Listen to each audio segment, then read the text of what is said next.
Bom, então, como eu disse para vocês, a grande função do sistema nervoso é nos ajustar ao meio, né? Qual meio, professor? O meio interno, né? As minhas funções intrínsecas, a minha taxa metabólica, a minha necessidade hídrica, a minha necessidade de nutrientes, né? Então, eu estou me ajustando a esse ambiente intrínseco, né, que me mantém vivo. Mas também me ajusta ao meio externo. Né? Como eu disse para vocês, quando eu estou num ambiente novo, né, o meu cérebro ele sofre uma descarga imensa de emoções. Né? Sejam elas positivas, sejam elas negativas, sejam elas com intenção de proteção, sejam elas com intenção de interações. Tudo isso, como eu disse para vocês, depende muito da experiência de cada um. Né? Existem os mais introspectivos, os mais extrovertidos, né? Tudo isso com base em cada uma das experiências vivenciadas pelos indivíduos. Mas, de modo geral, né, nós temos que o sistema nervoso tem essa função de nos manter adaptados ao meio. Ser humano é um ser eminentemente sociável. É por isso que muitas pessoas sofrem muito nesse momento de distanciamento social. Uma, porque nós não fomos feitos para viver isolados. O ser humano ele foi feito para viver em sociedade, para viver em comunidade. E toda vez que eu tenho esse processo de distanciamento, para alguns, é muito danoso, é muito difícil, mas para outros nem tanto. Tem pessoas que gostam do distanciamento, tem pessoas que gostam do isolamento. Né? Não é a maioria da população. Né? Porque o homem, né, em toda a sua trajetória evolutiva, ele sempre buscou a sociedade, sempre buscou, né, a comunhão entre os próximos, entre os pares, para que ele possa se sentir saciado. E o nosso neurônio, eu já disse para vocês, ele é esse tipo de camarada. Neurônio não consegue viver sozinho. Neurônio que fica isolado, ele vai morrer. Ele precisa ter companhia e ele precisa ter uma função, um propósito de vida. Né? Eu gosto de dizer dessa forma. Neurônio não gosta de ficar sozinho e neurônio não gosta de não ter um propósito, de não ter uma função. Quando isso acontece, os nossos neurônios, eles morrem. Então, para que o neurônio fique vivo, ele precisa estar conectado com outros neurônios, com outras células, e ele precisa desempenhar uma função. Ele tem que ser útil, né? Porque a falta de utilidade, né, ele vai ficar desgostoso com a vida e vai acabar morrendo. Então, essas células altamente especializadas, os nossos neurônios, são chamadas de células permanentes, são células que não se dividem mais após o nascimento. Né? Então, não existe um aumento substancial ou significativo na quantidade de neurônios após o nascimento. Né? Você não vai aumentar a massa neuronal da infância para a juventude, como acontece com os músculos, como acontece, por exemplo, com nossa massa óssea. Né? Com os nossos neurônios, nós vamos perder neurônios. Né? E eu acho que eu já comentei isso com vocês. Os neurônios morrem. Eles morrem e morrem muito. Além de morrerem muito, eles morrem com uma certa facilidade. Né? Quantos neurônios morrem, então? Acho que eu já comentei isso com vocês. Né? A taxa de morte de neurônios normal é cerca de 1 neurônio a cada segundo. A cada segundo está morrendo um neurônio nosso. Em 1 minuto, são 60 neurônios que estão morrendo.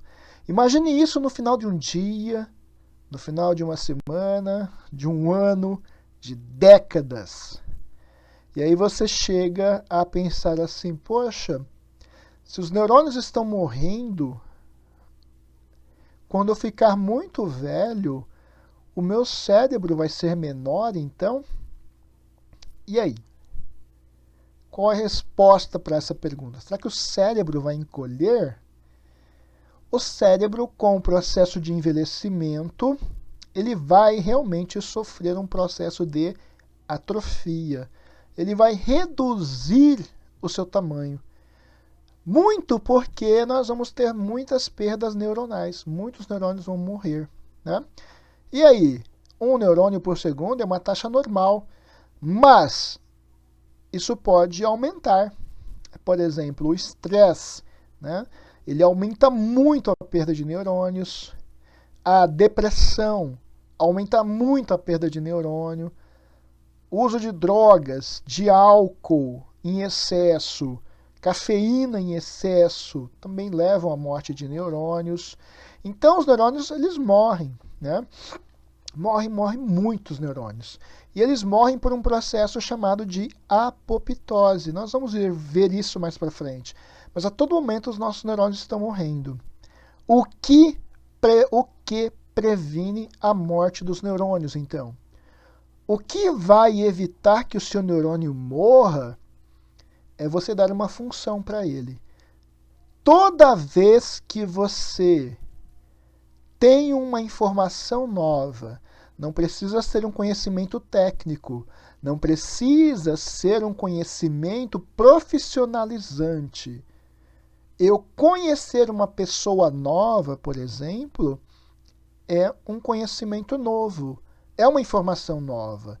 E toda vez que eu tenho uma informação nova, eu preservo os meus neurônios de morte. Então eu sei o nome da pessoa, eu sei a aparência dessa pessoa, eu posso reconhecer a voz, a cor do cabelo, o comprimento do cabelo, a cor dos olhos, né, o tipo de roupa que ela estava vestindo, aonde que ela mora, né?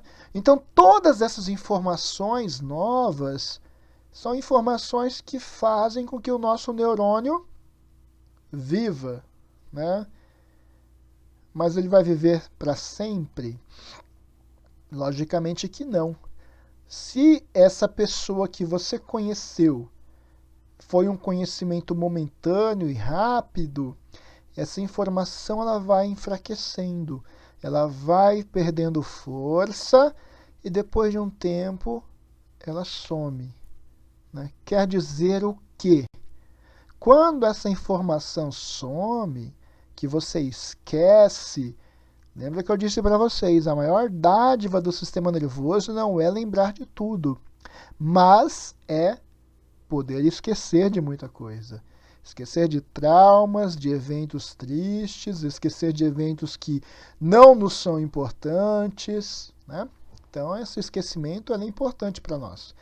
E aí, o que acontece? Por que eu não esqueço daquele meu colega lá de faculdade? Vou falar meu caso, por exemplo, né? Tenho mais de 20 anos de formado.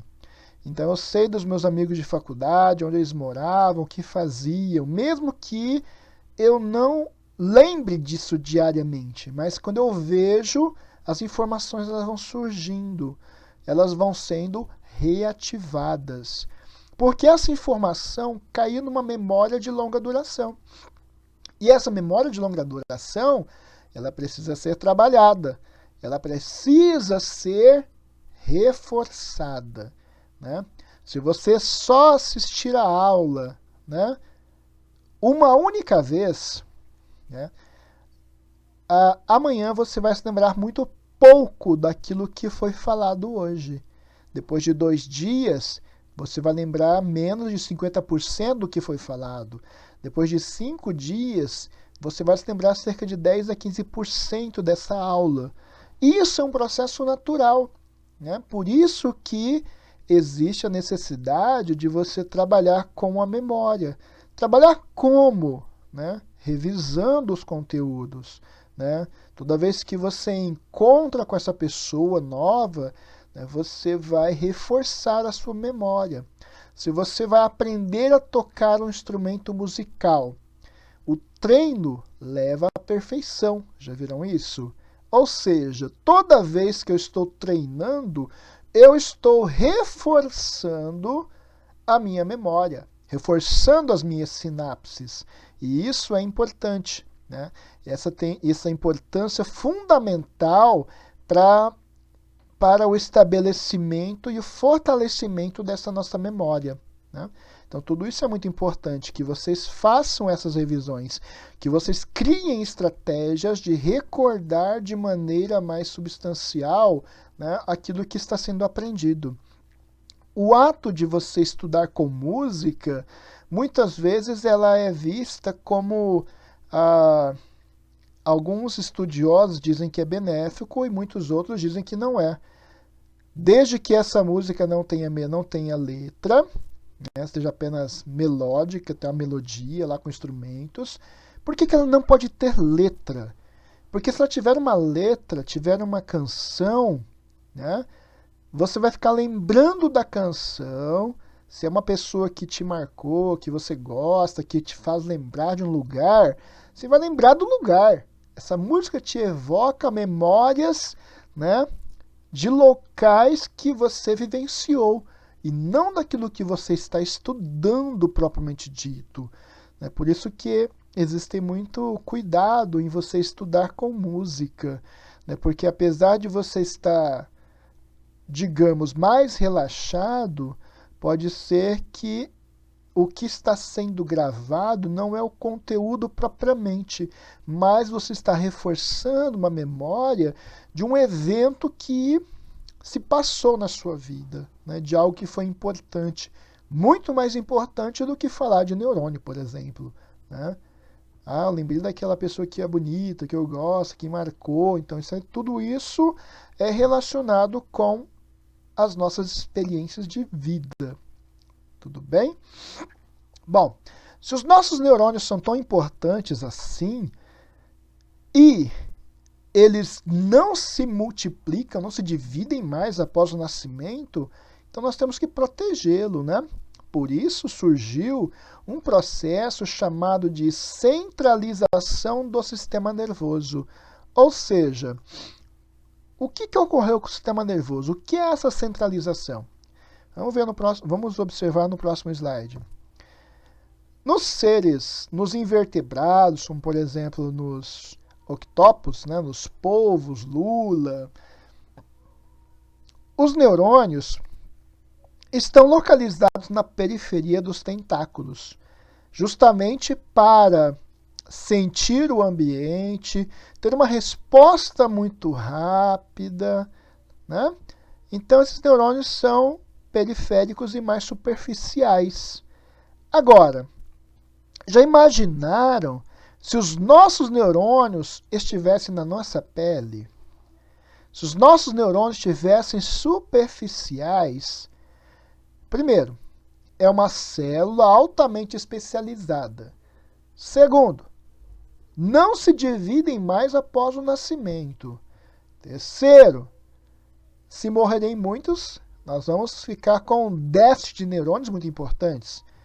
Então, nós não podemos ter neurônios superficiais que estejam expostos a traumas, que estejam expostos a lesões e que possam morrer. Por isso, no nosso caso, o nosso sistema nervoso passou por um processo chamado de centralização do sistema nervoso. Ou seja, os nossos neurônios foram agrupados em estruturas muito grandes, como o nosso encéfalo e a nossa medula espinal. E esses neurônios que se agruparam, eles foram envolvidos, foram protegidos por estojos ósseos. E quais são esses estojos ósseos? O nosso crânio. Então, o primeiro estojo que protege o nosso sistema nervoso, é o nosso crânio que protege o encéfalo, e o canal vertebral, né? Lá na coluna vertebral, que protege a nossa medula espinal. Então, eu tenho dois estojos ósseos que protegem o nosso sistema nervoso central, ou a parte central do sistema nervoso, que é a cavidade craniana e o canal vertebral.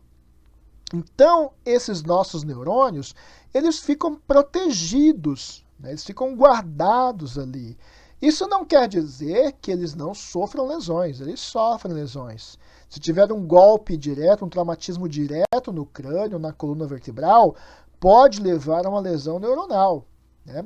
Mas eles estão muito mais protegidos do que se eles estivessem na minha pele, por exemplo, né? Então, esses neurônios ficam guardados, ficam ali protegidinhos ali para que eles não sofram lesões. Agora, existem neurônios apenas no nosso encéfalo. Encéfalo, isso aqui, ó, tudo que está dentro do crânio é o encéfalo. E existe apenas neurônios na medula espinal? Só nesses dois locais que existem neurônios? E aí? O que será que vocês acham? Existem neurônios em outras regiões, né? Existem neurônios em todo o trato digestivo, no esôfago, no estômago, intestino delgado, no intestino grosso, que são chamados neurônios do plexo, neurônios do sistema nervoso entérico. Então, eu tenho um neurônio no coração. Então, existem neurônios em outras regiões do corpo, né? Mas as maiores concentrações de neurônios estão no nosso encéfalo e na nossa medula espinal, protegidinhos. Tudo bem? Vamos lá. Qualquer dúvida que vocês tenham, me perguntem. Tá certo? Então, aqui nós temos alguns exemplos de neurônios, né? Esses dois neurônios que vocês estão vendo aqui são neurônios cerebelares, neurônios encontrados no cerebelo, chamados de células de Purkinje, né?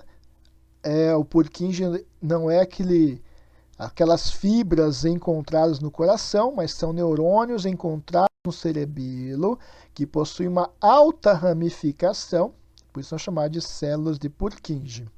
Aqui é uma parte do encéfalo de um camundongo. Cada cor que vocês estão observando aqui é um tipo de neurônio diferente.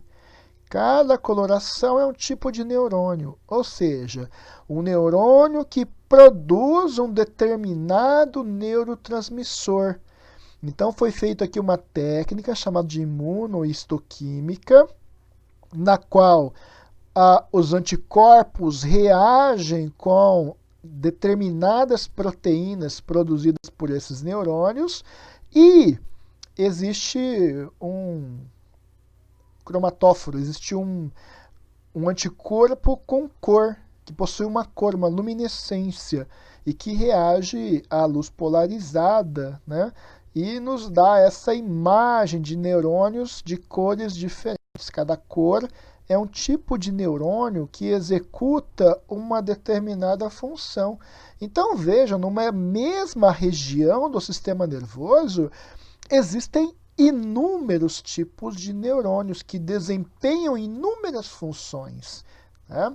Então, isso é importante de saber, que eu posso ter nessa região aqui uma área chamada de área associativa, que associa o nome da pessoa com a cor dos olhos, com a cor do cabelo e com o local onde ela nasceu, por exemplo, né? Então, eu tenho diversas informações que são relacionadas com esses neurônios. Tudo bem? Tranquilo até aqui? Vamos em frente. Aqui, essa é uma imagem bem interessante, faz parte, né, de uma imagem do sistema nervoso entérico, mostrando os nossos neurônios. Então, cada uma dessas estruturas circulares aqui é um neurônio. Então, aqui é um neurônio, aqui é outro neurônio, aqui é outro, aqui é outro. Então, nós temos inúmeros neurônios.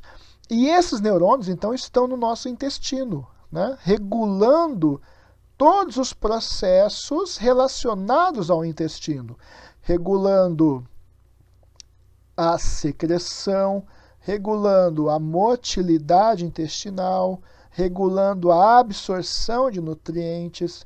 Então, nós temos esses neurônios com essas funções. Quando nós imaginamos um neurônio, né, vocês imaginam aquele neurônio cheio de pontas, todo estrelado, né, que a gente vê nos livros. Mas a maior parte dos neurônios são assim, ó, essas bolinhas, redondinhos. E cada uma dessas linhas, desses fios que vocês estão vendo aqui, ó, são os prolongamentos dos neurônios. A gente vai ver depois, em outras aulas, quais são esses prolongamentos. Então, eu tenho o neurônio com seu corpo celular e nós temos o prolongamento desses neurônios. Tá certo? Então, aqui, para nós termos essa noção clara de que existem neurônios diferentes e existem morfologias diferentes para esses neurônios. Tudo certo? Beleza? Nós vamos ver mais sobre isso em outras aulas, não se preocupem.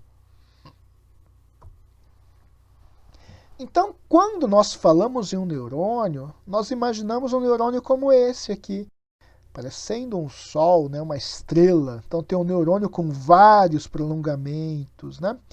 Então, basicamente, o neurônio tem um corpo. Nesse corpo celular existe um grande núcleo, né? Tem um núcleo. E existem prolongamentos, né? Prolongamentos curtos, altamente ramificados, chamados de dendritos. E um prolongamento único, e geralmente longo, chamado de axônio. Então, o neurônio é formado por um corpo celular e prolongamentos. Nesse neurônio existem, né, dendritos e existe um axônio. Olhando nessa imagem, nós podemos ver bem isso. Olha aqui, o corpo celular, os dendritos, né, e aí vem depois o axônio. Tá certo? A gente vai ver mais sobre esses neurônios, sobre a morfologia do neurônio.